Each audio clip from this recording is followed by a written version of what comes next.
noite, quis Jesus ir a Galiléia, e achou a Filipe e disse-lhe: segue-me. E Filipe era de Betsaida, cidade de André e de Pedro. Filipe achou Natanael e disse-lhe: havemos achado aquele de quem Moisés escreveu na lei e de quem escreveram os profetas, Jesus de Nazaré, filho de José. Disse-lhe Natanael: pode vir alguma coisa boa de Nazaré? Disse-lhe Filipe: vem e vê. Jesus viu Natanael vir ter com ele e disse dele: eis aqui um israelita em quem não há dolo. Disse-lhe Natanael: de onde me conheces tu? Jesus respondeu e disse-lhe: antes que Filipe te chamasse, te vi eu estando tu debaixo da figueira. Natanael respondeu e disse-lhe: Rabi, tu és o Filho de Deus, tu és o Rei de Israel. Jesus respondeu e disse-lhe: porque te disse, vi-te debaixo da figueira, crês? Coisas maiores do que estas verás. E disse-lhe: na verdade vos digo, que daqui em diante vereis o céu aberto e os anjos de Deus subirem e descerem sobre o Filho do Homem. Estamos convencidos de que Jesus virá.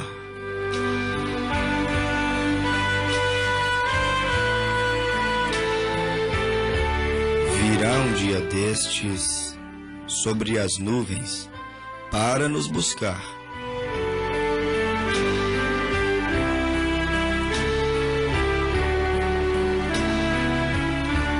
Mas estamos convencidos de que ninguém subirá ao encontro do Senhor sem primeiro aceitá-lo, entregar as suas vidas por completo nas mãos do Senhor.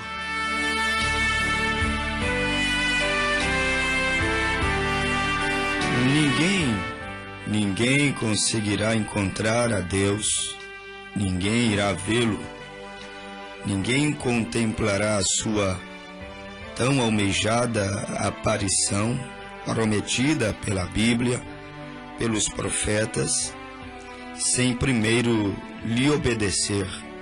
E este é um ponto que pesa. A humanidade não quer obedecer ao Senhor. E ninguém verá a Deus. Ninguém subirá ao seu encontro sem primeiro viver a obediência, sem primeiro viver a renúncia. Ou seja, estamos convencidos de que Ele virá, mas estamos muito convencidos pela Bíblia que ninguém verá a Deus sem primeiro santificar-se, sem primeiro viver a doutrina do arrependimento, que na verdade é a doutrina que foi imposta por Deus através dos apóstolos e dos profetas. Estamos convencidos de que ninguém verá a Deus, ninguém ouvirá o grande estrondo, ninguém verá o grande clarão, ninguém verá o arrebatamento da igreja sem que primeiro reconheça que Jesus Cristo é o próprio Messias. E dizer que Jesus é o Messias é dizer que Jesus é Deus, porque o Messias seria Emanuel, que traduzido quer dizer Deus conosco. Ninguém verá a Deus se primeiro não forem convencidos por Deus de que Jesus é o próprio Deus, de que Ele é o único, o suficiente Salvador. Ninguém verá a Deus no grande arrebatamento da igreja se não admitir que Deus, Ele precisa ser amado sobre todas as coisas. E quando uma pessoa é amada, ela é respeitada. Só acreditaremos então que os homens que pregam dizem através de canções e poesias e discursos que amam a Deus, só acreditaremos que o mundo ama a Deus a partir do momento que, então, vemos este mundo que dizem amar a Deus, respeitando a Deus. Quando nós voltamos para a Bíblia, nós vemos a grande necessidade de estar convencidos por Deus, convencidos de Deus, através da Bíblia. Se lemos a Bíblia, como nós lemos agora mesmo no livro de São João, capítulo 1, verso 42 até o verso de número 50, nós vamos ver que André era um discípulo de João Batista. E vamos encontrar na Bíblia que João não pregava outra coisa senão as Escrituras, e as Escrituras para o seu dia, para o seu tempo, para a sua era. Ele, João Batista, nós conhecemos a história de João Batista, o precursor da primeira vinda de Jesus Cristo. É fato de que ele não fazia milagres, ele não realizava prodígios. Não há nem sequer um registro de João Batista abrindo os olhos dos cegos. Não temos nem sequer um registro de João Batista levantando os paralíticos, ressuscitando mortos. João simplesmente pregava as Escrituras, pregava a Bíblia, anunciava a palavra. E mesmo assim, João convenceu os seus discípulos a crerem de que ele era um profeta, mesmo sem milagres. Mas não apenas crerem que ele era um profeta. João Batista, sem fazer o que os nossos pregadores hoje fazem, João Batista sem ter programas de televisão, João Batista sem ter acesso a meios de comunicação, João Batista sem ter uma catedral, João Batista sem ter muitos dons para fazer prodígios e maravilhas, com a sua pregação. Olha o quanto a pregação da palavra é importante, olha o quanto ela é poderosa. E aí começamos a entender porque o alvo principal do diabo é tirar da igreja, tirar de dentro das congregações, tirar do meio do povo a pregação da palavra e substituí-la com qualquer outra coisa. João apenas pregava as Escrituras, ele não fazia milagres. E nós encontramos que André, São João, capítulo 1, você encontra esta mensagem que estamos pregando, verso 35 até o verso de número 51. Nós encontramos que André se tornou discípulo de João Batista. Ele se tornou um seguidor de João Batista sem, na verdade, ver prodígios, ver milagres. E então, se tornando um seguidor de João, João teria aquela missão de quando Jesus fosse introduzido, ele iria diminuir, Jesus iria crescer. Ele iria sair de cena e Jesus iria entrar em cena. Então André, convertido, ou seja, ele se tornou um homem que na verdade foi convencido em sua alma de que João era um profeta e um profeta apresentaria Cristo.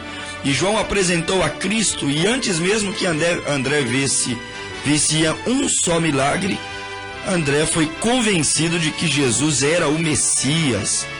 Agora, André, ele foi um privilegiado, ele aceitou o Messias, aceitou a Jesus Cristo sem ver nenhum prodígio, simplesmente porque o seu profeta, o enviado do Senhor, o anjo que havia sido prometido no livro de Malaquias, capítulo 3, havia dito que o anjo estaria ali preparando o caminho do Senhor.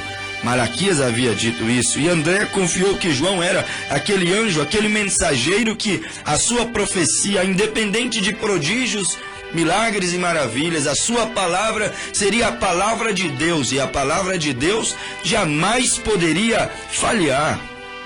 Então percebemos agora André convencido que João era um anjo. E agora André, sem nem mesmo ver um milagre, foi convencido de que Jesus era o Messias. Ora, os milagres vieram depois, porque foi o que Jesus disse para André, disse para Simão Pedro, foi o que Jesus disse para Natanael, de agora em diante. Depois que eles o aceitaram, depois que eles fizeram um compromisso em servi-lo, depois que eles reconheceram que ele era o próprio Messias, Jesus lhes disse, de agora em diante, vocês vão ver o céu aberto e os anjos de Deus subirem e descerem sobre o Filho do Homem.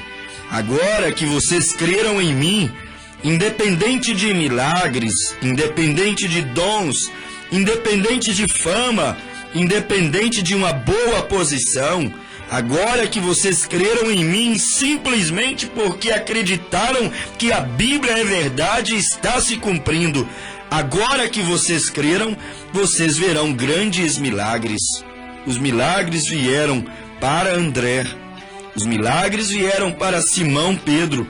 Isso se encontra em São João, capítulo 1, verso 40, logo após que eles então receberam a Cristo.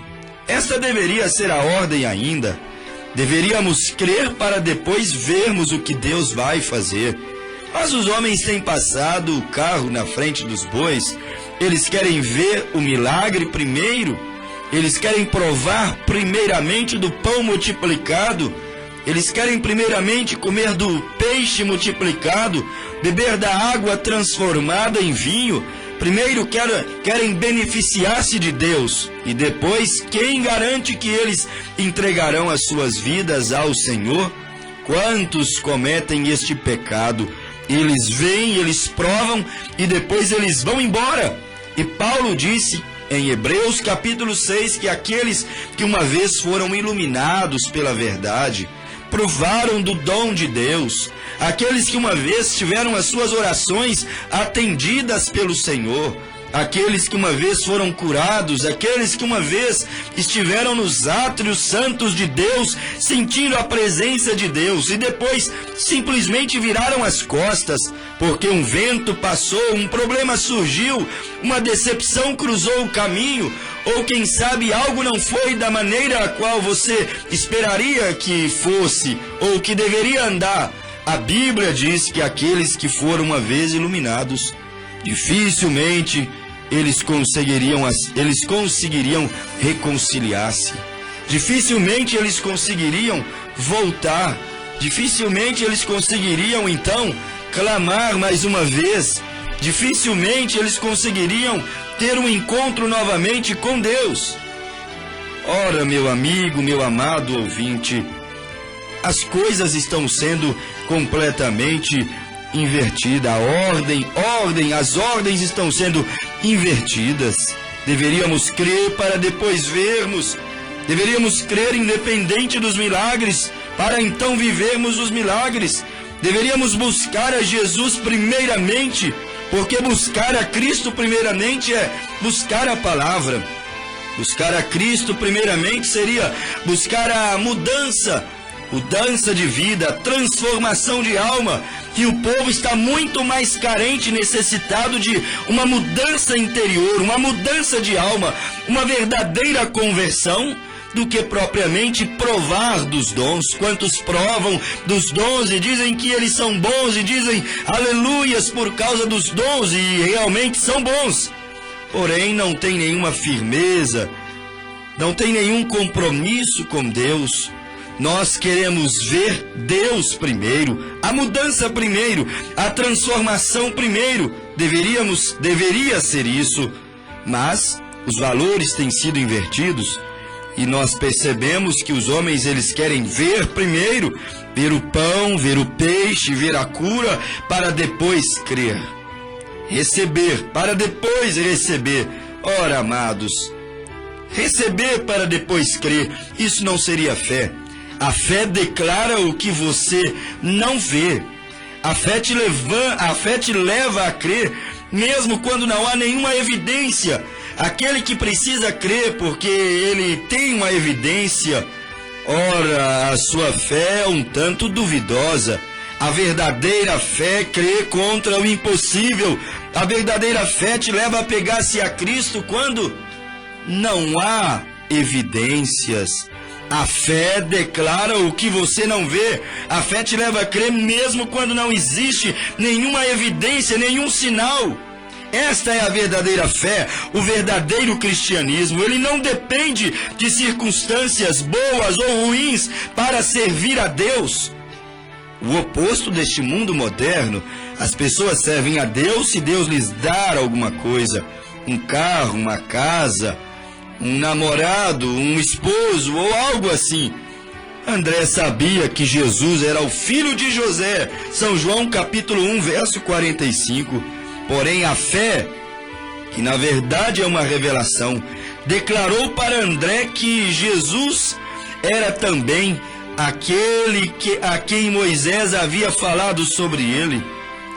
André descobriu que Jesus, está escrito, era o filho de José, e como filho de José, todos poderiam depor contra ele. Como filho de José, que ainda não tinha começado ali o seu ministério, não tinha evidência, não tinha sinais, não tinha maravilhas para mostrar ainda para André.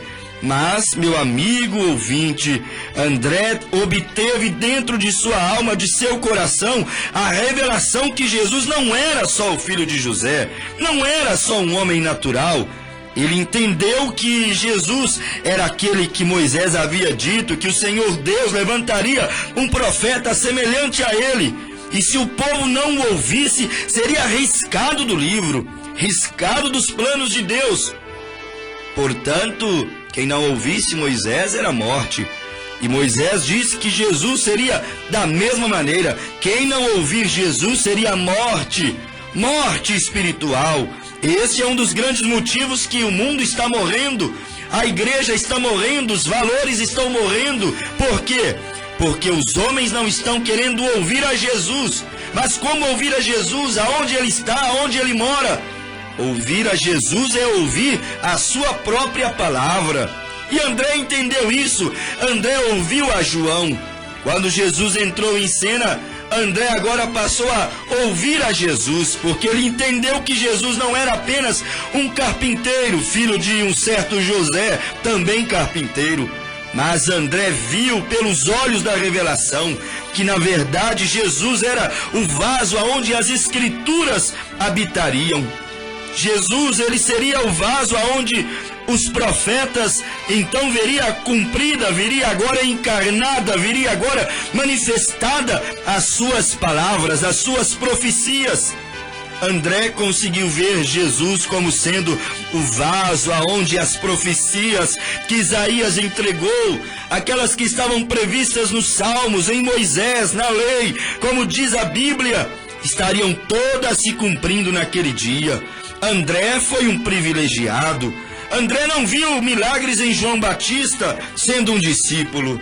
André não converteu-se a Jesus vendo milagres, mas André converteu-se a Jesus no livro de São João, capítulo 1, verso 35. Jesus passou na frente de João e junto com João estavam 2 discípulos.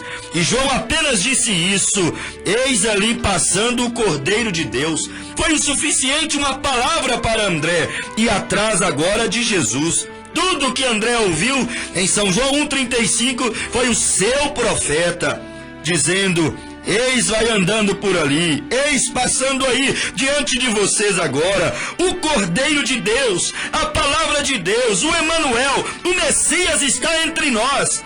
E quando João disse isso, André simplesmente abraçou a João, despediu de João e foi atrás de Jesus. André não viu milagres em João Batista, sendo seu discípulo, porém viveu o maior milagre que um mortal pudesse viver naqueles dias. Ele conheceu pela revelação quem era Jesus, coisa que os estudiosos daqueles dias não reconheceram. Coisas que muitos que foram curados também não reconheceram. Simplesmente pensaram que ele era um curandeirista, um homem que tinha um dom de cura, de operação de milagres. Pensaram que ele era um bom pregador, um bom profeta, um bom orador, mas não viram ele como o Messias, o Salvador, a resposta, a solução de todos os problemas. André foi muito privilegiado. Não viu milagres em João e não converteu a Jesus por causa de milagres, mas por revelação. Ele conheceu o que o mundo daqueles dias não conseguiram conhecer. Ele conheceu o que Herodes, o que Pilatos, o que Anás, o que Caifás não conseguiram conhecer. Viu o que eles não conseguiram ver. Ele conheceu pela revelação a Jesus, a mensagem do dia. Ele viu a porção das Escrituras para o seu dia. Muitos viveram grandes milagres naqueles dias. Muitos foram curados. Muitos comeram pão multiplicado. Muitos foram atrás dos prodígios, das maravilhas, da ressurreição, da purificação de lepra, da abertura dos olhos. Muitos seguiram Jesus. Correram a Jesus por causa dos benefícios que Jesus poderia trazer a eles. Como nos dias de hoje, evangelho moderno, crentes mal acostumados, pregadores cegos. Muitos seguem a Jesus pelo pão que ele pode dar, pela água que ele pode dar. Muitos seguem Jesus pela cura que ele pode dar, pela prosperidade que ele pode dar. Mas não seguem a Jesus pelo que ele é, Deus Salvador. Se entregou em uma cruz para nos livrar dos nossos pecados e nos fazer nova criatura, nos fazermos novos homens, nos fazer uma igreja santa, pura, digna de um dia ser arrebatada aos céus, ir a outra dimensão, passar a eternidade com ele. Meu amigo ouvinte, André viu. Ele viu a porção das Escrituras para o seu dia. Muitos viveram grandes milagres, mas não viveram o maior milagre. Ouvinte, eu sei, Deus sabe. Você está doente agora e Deus sabe que você precisa de cura. Deus sabe que você precisa de emprego. Deus sabe que você precisa de um casamento. Deus sabe que você precisa de livramento. Deus sabe melhor todas essas coisas. Mas, meu amigo ouvinte, você precisa de viver o maior milagre. Acima de tudo isso que você realmente precisa, você precisa muito mais entregar a tua vida nas mãos de Deus. Entregar a tua alma, arrepender dos teus pecados, arrepender das tuas ignorâncias espirituais e vir correndo arrependido, pedir o batismo nas águas em nome de Jesus Cristo e fazer meia volta e ingressar-se nesta caminhada de fé, neste caminho que é o próprio Jesus.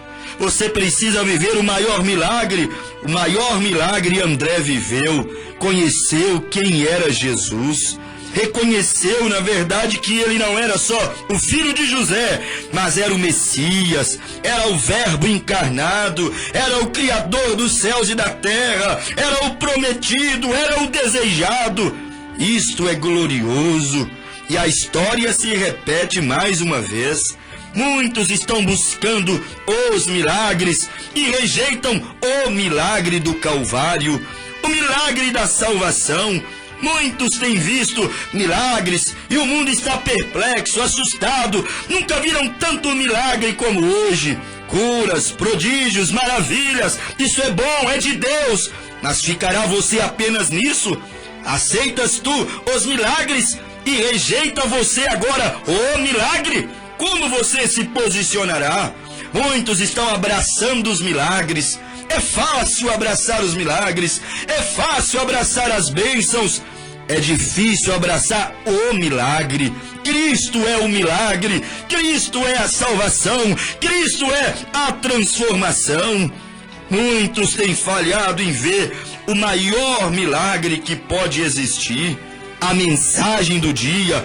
Falharam em ver o maior milagre do dia, João, às margens do Rio Jordão pregando. Eles achavam que aquele milagre que cumpria na vida de João era um fanático. Falharam em ver o maior milagre nos dias de Jesus. Qual foi o maior milagre nos dias de Jesus? A filha de Jairo ressuscitar? Não.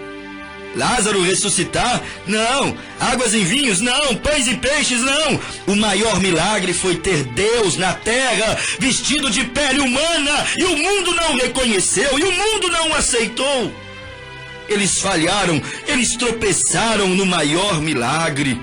Eles falham hoje no maior milagre. Eles falham em reconhecer a mensagem do dia, a mensagem do arrebatamento. André foi convencido sem ver milagres que Jesus era o maior milagre. André foi convencido sem milagres que Jesus era o Cristo, que Jesus era o Messias, que Jesus era o prometido, que Jesus era aquele de quem os profetas e a lei houvera dito sobre ele.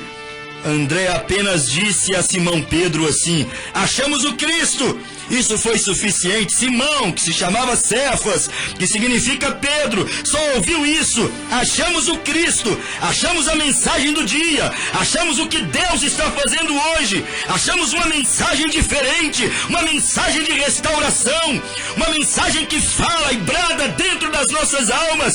Foi tudo que Simão Cefas ouviu da boca de André, e ele já saiu servindo a Jesus. Oh, meu amigo ouvinte, o que se passa com essa geração endurecida? O que se passa com nossas igrejas?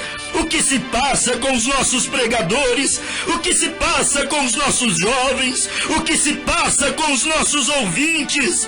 O Evangelho tem sido pregado no poder e na unção do Espírito, como infalíveis palavras de vida eterna. E, no entanto, você percebe que a mensagem deste fim, a mensagem deste dia tem sido rejeitada. Está ecoando, mas está sendo rejeitada dia após dia. Mas, meu amigo ouvinte, percebemos isso de maneira clara, que discípulos como André, discípulos como Pedro, discípulos como Filipe, discípulos como Natanael, aqueles discípulos que Jesus teve ali na era primitiva, estão escassos hoje. Eram discípulos que você não precisava de dicionários e inúmeras pregações para convencê-los. Apenas encontramos o Messias era o suficiente. Apenas vem e vê era o suficiente. Apenas eis um israelita em quem não há dolo era o suficiente. Meu amigo ouvinte, o Evangelho está soando, a trombeta está tocando, e os homens não se convertem ao Senhor, e o tempo está passando, e a misericórdia está se esgotando, e qualquer dia destes não haverá mais oportunidade para os perdidos, que hoje ouvem o brado de Deus, o chamado do Espírito. Era apenas uma palavra de Jesus sobre a vida deles. Isto era o suficiente para crerem, aceitarem, se tornarem discípulos fiéis do Mestre. Hoje temos tido palavras e mais palavras, mensagens sobre mensagens, pregações sobre pregações, e o povo não se arrepende. Ezequiel diz: são casa rebelde. Este povo não se arrepende, este povo não se converte, esse povo diz que me ama, mas o seu coração está longe de mim, diz a Bíblia. Não se dobram à palavra, não se entregam à palavra. Pode ser que as denominações, pode ser que as religiões já lhes tenha furado seus ouvidos espirituais, porque não se convertem à verdadeira palavra, como está escrito em Levíticos, capítulo 25, verso 8 em diante. De 50 em 50 anos passava uma trombeta em Israel, e aqueles que eram escravos, martirizados, haviam perdido famílias, e pela lei teriam que ficar ali escravizados 50 anos. Quando eles ouviam a trombeta soar no ano 50º, no ano 50, eles tinham direitos legais em sair da escravidão, voltar à posse, voltar à família, serem libertos.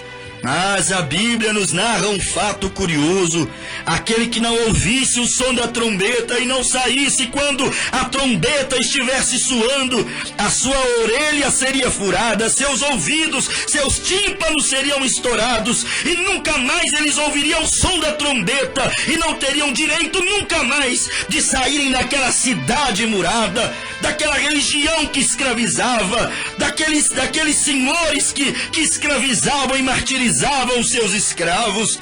Só poderia sair quando a trombeta soasse. E então, quando ela soava e eles não saíam, seriam agora eternamente escravos. Ao ouvirem o som da trombeta, poderiam sair. A trombeta está soando hoje, meu amigo religioso, meu amigo pecador. Você pode sair agora. A trombeta está soando para você reconquistar a tua salvação, para você reconquistar a tua família, para você reconquistar aquele desejo que você tinha de ser verdadeiro cristão. A trombeta está soando agora mesmo. A voz, a verdadeira voz da libertação, a voz do sétimo anjo de Apocalipse 17, ela está soando, meus amigos ouvintes. Mas não ouvindo o som da trombeta, Levíticos capítulo 25, suas orelhas eram furadas e nunca mais tinham direito à libertação. Oh, há muitos crentes que o diabo está lhes furando as orelhas e as palavras de Deus não mais penetram em suas almas. Amigo ouvinte, se hoje ouvirdes a sua voz, não endureçais o vosso coração. Venha e veja, o Messias está conosco, o ungido está conosco, Deus está conosco na forma de palavra vivificada. Venha ver, achamos o Messias, achamos o prometido, achamos a mensagem de restauração que nos prepara para a segunda vinda de nosso Senhor Jesus Cristo. Deus te abençoou.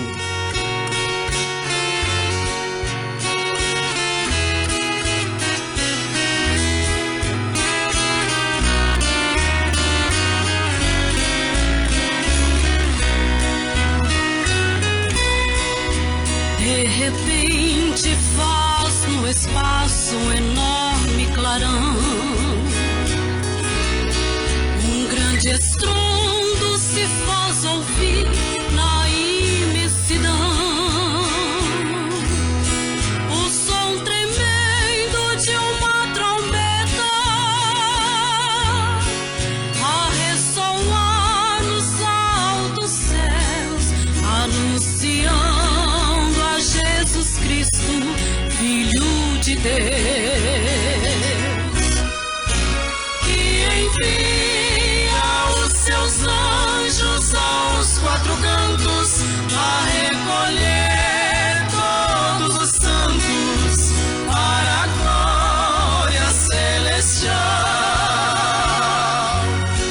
Mas os remidos que entoam um novo cântico, dando glória, harmonizando um lindo coro triunfal.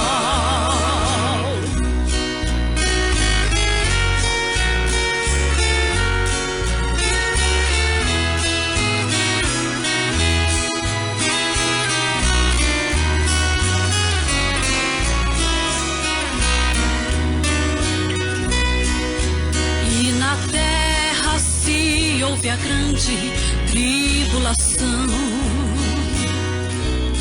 clamor horrível se faz ouvir da grande aflição. São multidões que não quiseram ouvir a voz do Mestre Salvador, que estão sofrendo, gemendo e chorando longe do Senhor. Mas os remidos todos triunfantes, junto aos anjos cantam lindo hino, com instrumentos maravilhosos e divinos. Junto a Jesus, o nosso Salvador, adestrado Pai que nos deu tanto amor, e eternamente nós viveremos juntos juntos ao Senhor. Mas os remidos todos triunfantes, junto aos anjos cantam lindo hino, com instrumentos maravilhosos e divinos. Junto a Jesus, o nosso Salvador, à destra do Pai que nos deu tanto amor, e eternamente nós viveremos juntos ao Senhor. E eternamente nós viveremos